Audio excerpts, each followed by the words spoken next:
Il n'est pas un paléontologue de formation, mais de métier. À 60 ans, Abdelwahab Ben Moussa a passé presque 3 décennies à chercher des fossiles rares dans les vastes étendues du désert du Sahara, au sommet de collines et de montagnes marocaines. Ici, à Rissani, une petite ville située dans la région orientale d'Arfoud, le paléontologue autodidacte a construit une maison et s'est donné pour mission de préserver ses découvertes au lieu de les vendre aux plus offrants. J'ai découvert un champ de crinoïdes et j'aurais pu gagner beaucoup d'argent en les vendant. Mais je ne voulais pas.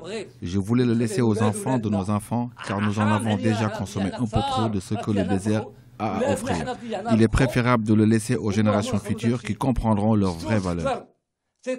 D'autres amateurs s'aventurent également dans le désert à la recherche de traces de fossiles. Les habitants, eux, de leur côté, apportent le rendement de la journée dans un petit atelier pour extraire les fossiles et les vendre. Un processus manuellement effectué sans l'aide d'un équipement scientifique. Il y a des gens qui travaillent ici depuis les années 80. Ils ont souffert de nombreuses maladies à cause de l'exposition constante de la poussière.